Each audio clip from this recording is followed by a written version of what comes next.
그리고 제가 그 법문을 말씀드리기 전에 또 꼭 감사의 말씀을 드려야 할 한 분이 있습니다. 제가 김해공항에서 내렸습니다. 어제 내렸는데 아주 좋은 승용차를 타고 마중 나오신 분이 있었습니다. 배윤태 선생님입니다. 그분이 아마 그전부터 그런 얘기를 하셨는지 아마 저는 잘 모릅니다만은 본인의 댁에서 점심 공양을 대접을 하고 싶었다는 그런 뜻을 가지고 기셨던 것 같아요. 그래서 김해공항에서 승용차를 타고 아주 숲속에 조용한 산속에 별장 같은 집으로 제가 갔습니다. 갔는데 그 사모님께서 마치 산 부처님처럼 아마 그럴 정도로 생각을 합니다. 정성 들이고 그래서 점심을 잘 차려서 준비를 해주셨는데 그 음식에서 맛도 좋거든요. 그 정성이 깊이 느껴집니다. 저는 그 기억을 잊을 수가 없고 깊이 감사드리고 오늘 법문 드리기 전에 그 말씀을 꼭 드려야 될 것 같습니다. 그 인연 공덕으로 부처님 전에 복 많이 지으시기를 원세워 봤습니다.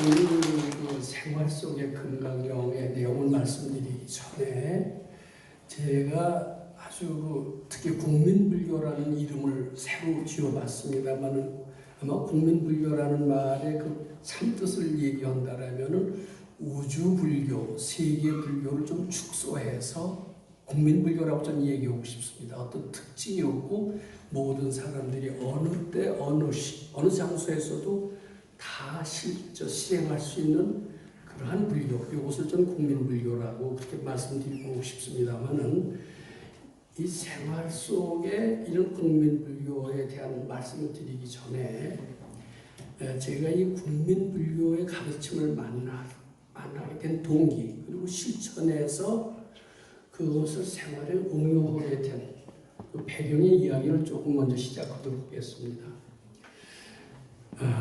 저는 아주 어린 나이에 불교를 만나게 됐습니다. 대학 1학년 때였습니다. 저는 만나자마자 아주 전생에 무슨 인연이라도 있는 것처럼 깊은 충격을 빠지고 깊이 빠져들어갔습니다. 저는 불교가 너무나도 좋았습니다. 첫눈에 반했다는 말이 있듯이 저는 첫눈에 완전히 반했습니다. 금강경 가르침을 가지고 반했습니다. 그리고 금강경에 아주 심취했습니다. 그리고 그 해설서를 읽고 또 읽고 불교에 관한 모든 책을 다 찾아 읽었습니다. 제 생활은 완전히 변하기 시작을 했습니다. 스님들처럼 계율을 철저히 지키려고 노력을 했습니다. 철저히 지킬 뿐만 아니라 생활 태도도 부처님을 닮으려고 노력을 했습니다.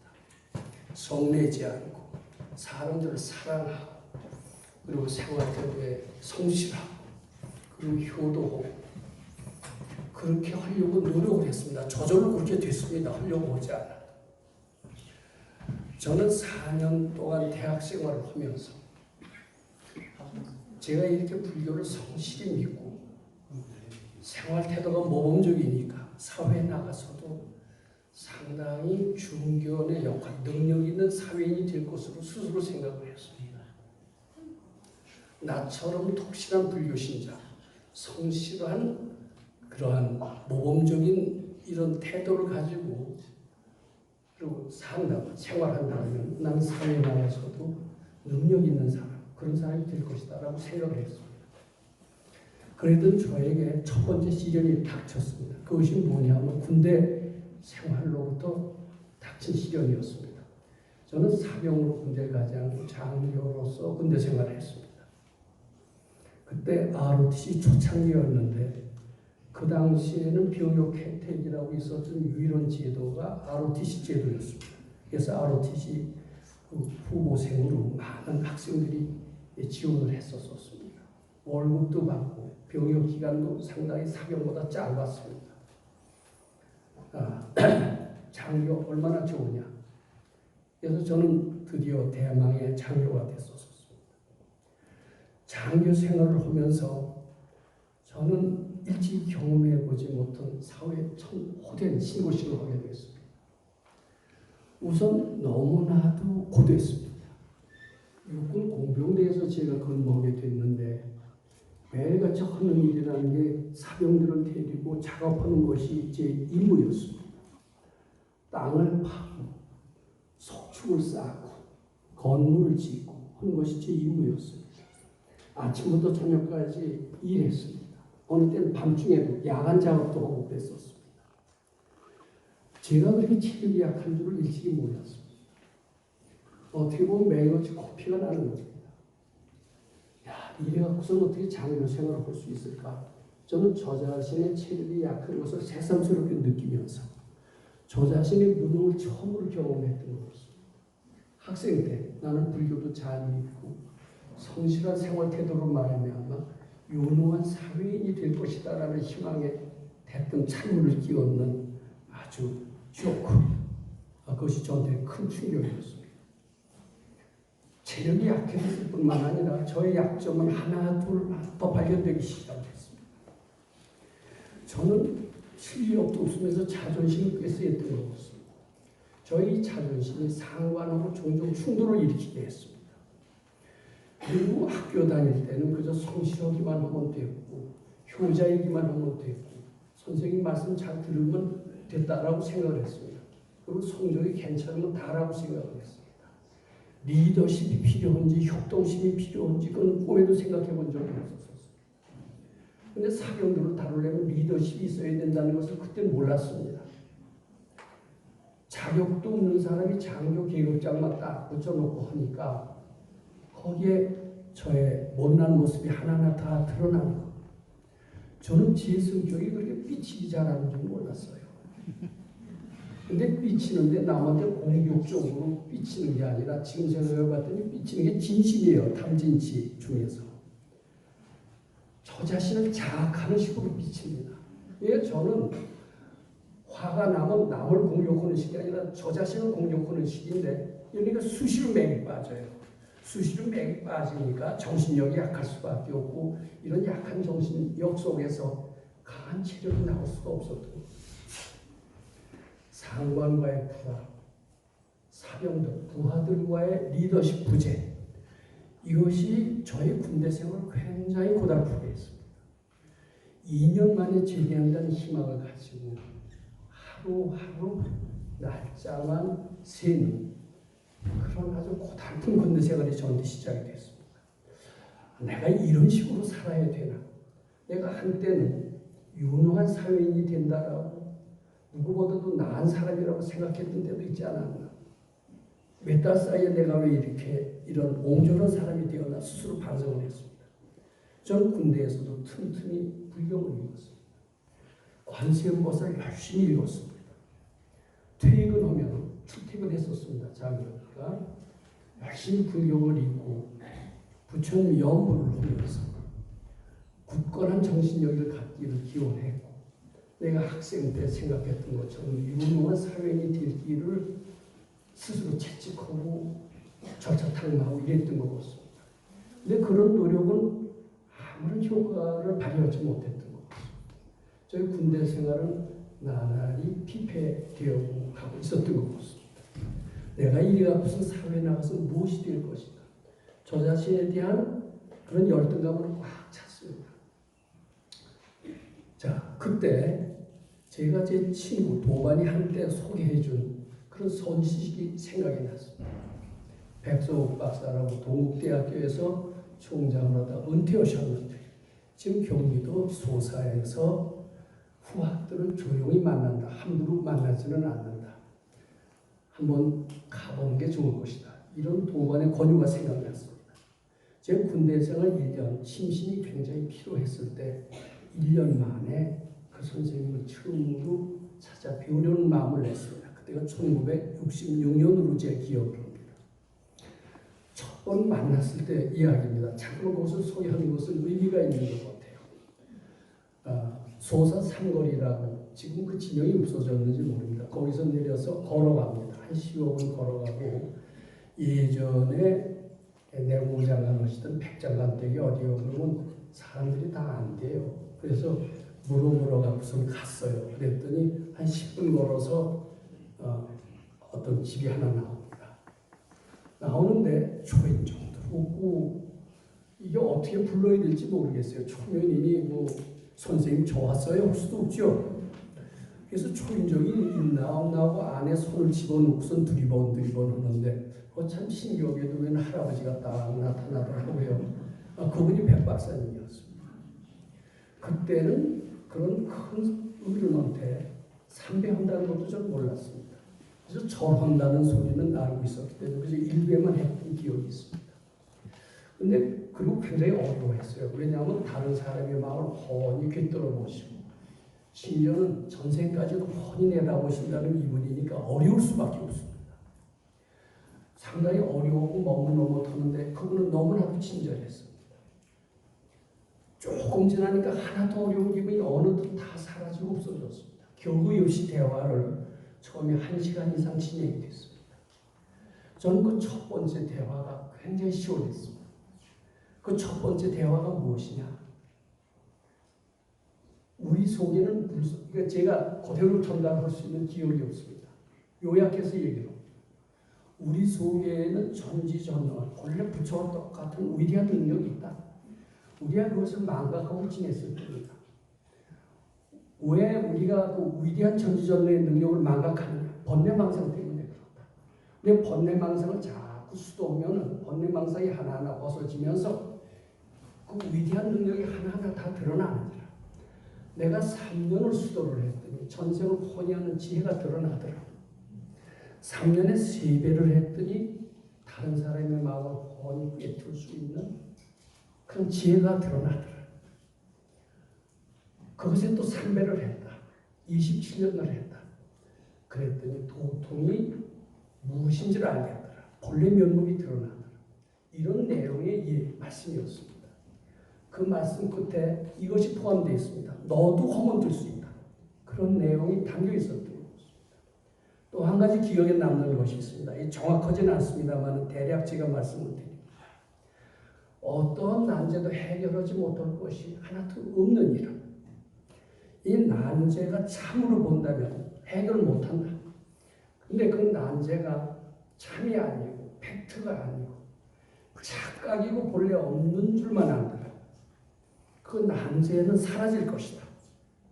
그리고 사라짐과 동시에 내 속에 무한한 능력이 그것을 다 해결하게 할 것입니다. 이런 말씀이었습니다. 저는 군대 생활 속에서 상당히 열등감과 그리고 무능력을 절실히 느끼고 있었을 때, 나는 사회 나가서 어떻게 학생 때 가졌던 큰 일꾼이 될 수 있을까 하는 희망이 완전히 사라졌을 그때 우리 선생님의 말씀 너무나도 시원했습니다. 내 속에도 이런 위대한 능력이 있는 것인가?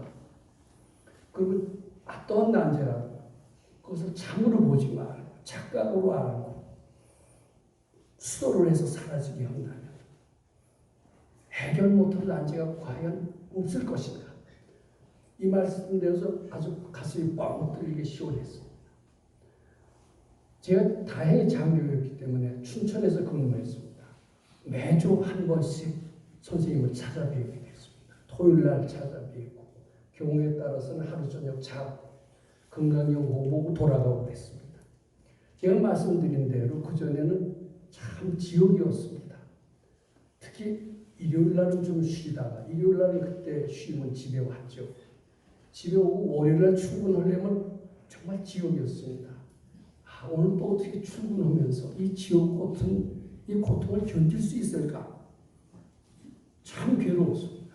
그런데 거기 가서 훌륭한 선생님 만나 뵙고 시원한 말씀을 듣고 그리고 건강경 읽고 그 뒤로 월요일날 출근은 놀랍게도 바뀌었습니다.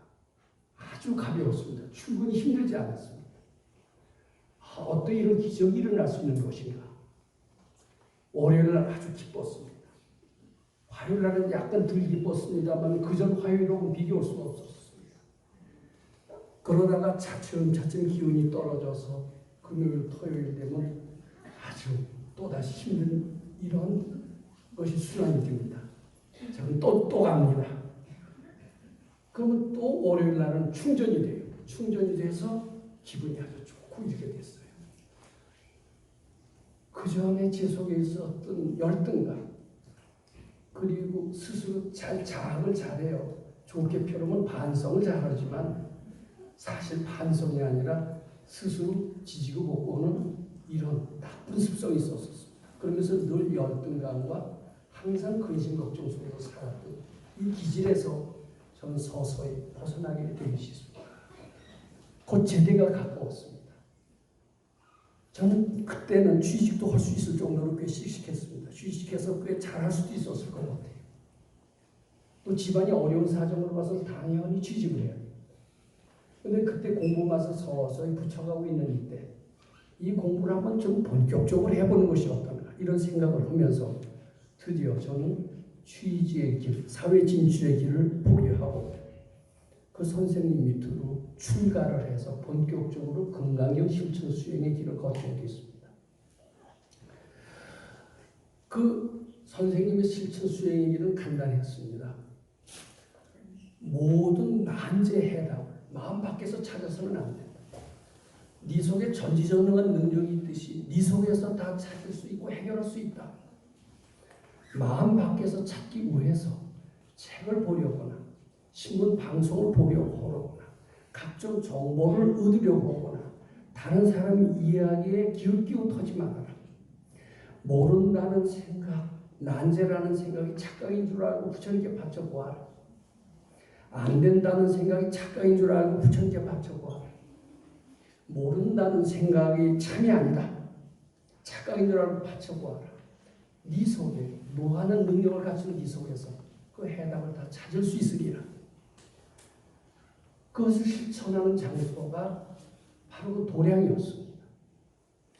그 도량에서 저는 그 가르침을 하나하나 실천해 가면서 저에게는 너무나도 안 된다는 생각이 많았다는 것을 알게 되고 또 싫고 귀찮은 것이 너무나도 많다는 것을 발견했고 지저분하고 더러운 것을 그렇게 제가 싫어하는 줄 몰랐었는데 거기 쇠똥치고 뭐 이거 아주 싫고 귀찮은 건데 그런 것도 착각인 줄 알고 바치니까요 싫고 귀찮은 게 없어지는 게 참 신기하더라고요. 그리고 이건 절대 안 된다, 안 된다라는 것이 없어지더라고요. 심지어는 모른다는 것도 자꾸 바치니까 뭔가 알아지는 것 같아요. 그거 참 신기하던데요. 저는 병천지를 하나하나 맛보게 됐습니다. 자, 알아지는데 뭐가 알아지느냐? 저는 이 학교에서 우리가 배우는, 제가 대학까지 배웠으니까 16년을 배운 겁니다. 초등학교 6년, 중고등학교 6년, 대학 4년. 16년을 배웠는데 16년 배운 것은 뭐냐면요. 지식교육이었어요. 지식교육이라는 것은 쉽게 말해서요. 보통 사람들이 써놓은 얘기를 진리라고 믿고 그대로 따라가는 게 지식교육입니다. 보통 사람들이 얘기한, 즉 위대한 사람들이 해놓은 이야기를 참으로 믿고 그대로 따라가는 거예요. 그대로 따라가면 모범생 소리는 들을 수가 있어요. 근데 그 이상의 지혜는 안 나와요. 그럼 지혜 교육은 뭐냐면 기존에 해놓은 분들의 이야기는 비록 옳은 거고 그럴듯하지만은 그것을 참으로 믿지 않고 이것은 내 견해에 따라서 옳게도 보이지만 내 생각을 바꾼다면 그건 틀린 것일 수도 있다. 이렇게 전제적으로 다르게 하고 출발하는 것을 저는 지혜교육이라고 생각합니다.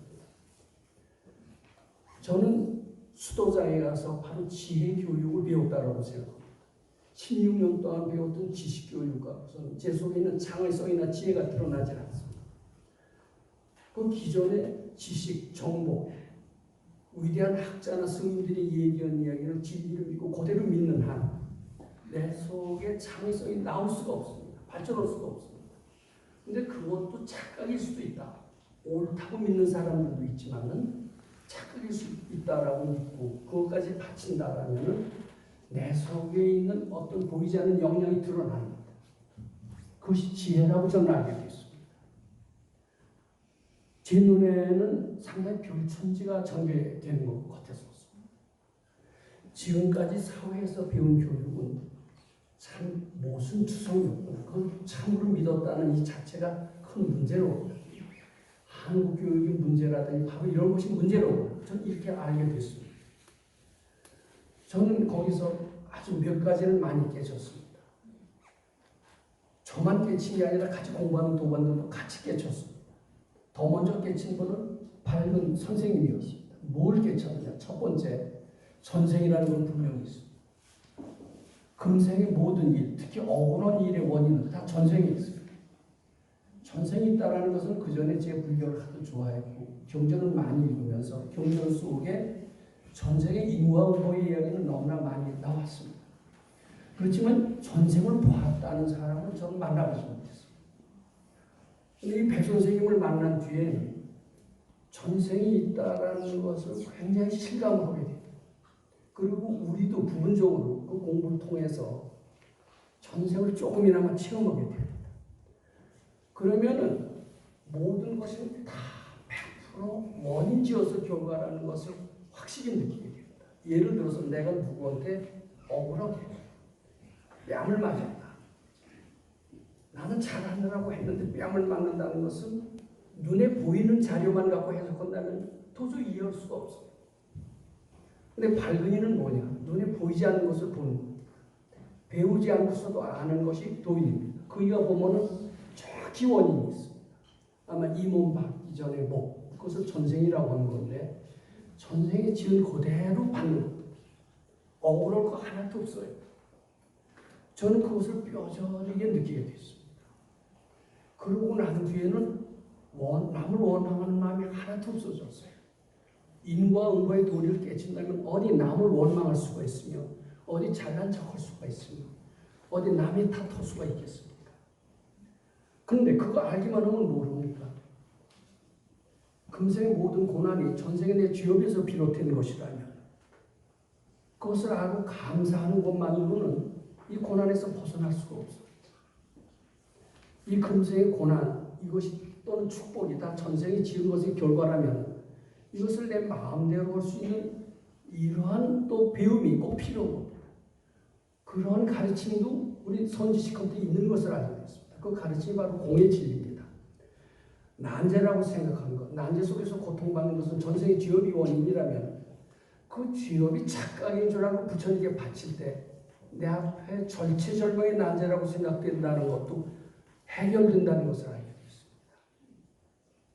즉 운명을 바꾸고 즉 윤회사슬을 끊는다는 것, 거창하게 얘기하면 윤회사슬을 끊는 것이지만 우리가 알기 쉽게 얘기하면 팔자를 바꾸고 운명을 바꾸는 일이 불교에 있다는 것을 알게 됐습니다. 난제가 착각인 줄 알고 전생의 죄업이 아무리 무겁더라도 그것이 착각인 줄 알고 바친다라면은 그것이 사라지고 우리 앞에는 새로운 세계가 전개될 수 있다는 것을 거기서 분명히 알았습니다. 자, 그 다음에 이 계율이라는 것이 무엇이냐? 저는 계율을 참 잘 지키는 사람이었다고 스스로 생각합니다. 화내지 않으려고 노력했고 심지어는 스님들이 육식 안 하려고 노력을 했고 근데 계율을 철저히 지키다 보니까 계율을 왜 지켜야 되는지 잘 몰랐어요. 근데 알고 봤더니 계정해라는 말이 있더라고요. 마음을 안정시키는 데 필요한 게 계예요. 기쁨을 일으키게 하는 것이 계예요. 기쁨을 일으키고 마음을 안정시키지 않는 계라면 그건 계를 지키기 위한 계밖에 안 돼요. 제가 지금까지 모범생이고 계를 잘 지켰다는 것은 계를 지키기 위한 모범생적인 계, 그거밖에 지키지 않았고 그런 계를 아무리 지켜도 마음이 편안하지 않았어요. 계를 지키기 위해서 본래 욕망을 눌러 참았습니다. 욕망을 눌러 참으면 기쁨이 나오지 않습니다. 지키기 위한 계만, 형식적인 계만 지켰기 때문에 눌러 참지 말고 바쳐라. 이 가르침은 저에게 큰 활력을 주었습니다. 저는 드디어 기회를 위한 기회는 하지 않게 됐습니다. 마음의 안정을 주고 기쁨을 일으키게 하고 그리고 기쁨을 통해서 지혜가 나오는 기회를 즉 그런 살아있는 기회를 지켜야 된다 이런 생각을 하고 있습니다. 올라오는 생각은 기회든 뭐든 다 바치는 것이다. 이것을 통해서 좀 새로운 개정의 뜻을 알게 되면서 새로운 불자로서 태어나는 삶을 알게 됐습니다. 그러면서 선지식을 만나는 공부를 해야 참 공부라는 것을 새롭게 알게 됐습니다. 그러면서 절체절명의 제약, 위기 이것도 다 벗어날 수 있는 길이 있음을 확실히 알면서 제 삶을 완전히 바뀌게 됐던 겁니다. 저는 이 가르침을 많이 알리고 싶었었어요. 근데 알리고 싶은 이 마음도 또 중생심이라는 것을 알게 됐어요.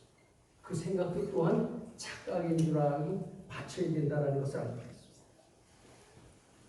자, 제 말씀으로서 다시 한번 정리해 보도록 하겠습니다. 제가 한때 대학생 때는 저 자신은 굉장히 불신도 강하고 모험생이기도 하고 그리고 그래서 사회에 나가서도 꽤 유능한 사람이 될 것으로 그렇게 착각을 했었던 때가 있었다라는 말씀을 드렸습니다. 근데 사회에 첫걸음을 걸으면서 고된 신고식을 하게 됐습니다. 그러면서 제 속에 이렇게 사회와 적응하지 못하고 사회의 선도적인 역할을 할 수 없는 너무나도 단점 있는 것을 많이 발견을 했고 그러면서 저는 한없는 열등감 속에서 빠져 있었다는 것을 말씀드렸습니다. 저에게는 행운의 선지식, 도인을 만날 기회가 있다는 것을 또 말씀드렸습니다. 그분을 통해서 저는 좌절과 낙심 속에서 살고 있던 제 삶을 완전히 바꿨다라고 그렇게 말씀드렸습니다. 내 속에 무한한 능력이 있다. 그리고 절체절명의 난제도 착각인 줄 알고 바친다면 다 거기서 벗어날 수 있다. 모든 난제는 네가 불러온 것이지 누가 준 것이 아니다. 전생의 인과응보는 틀림없이 다 있다. 그런데 인과응보를 벗어나는 길도 또한 분명히 내 속에 있다. 이런 얘기를 말씀드렸습니다. 그것을 실천해서 벗어나는 그런 세계를 좀 체험했다. 이렇게 또 말씀드렸습니다. 그것이 오늘 제가 질의응답도 하고 또 질문에 대한 대답을 할 수 있는 근거가 된다. 이렇게 말씀드리고 싶습니다. 자, 그래서 우선 제 얘기는 이 정도로 말씀을 드리고요. 지금부터 질문에 대한 제 소견을 제 공부한 경험을 바탕으로 말씀드리도록 하겠습니다.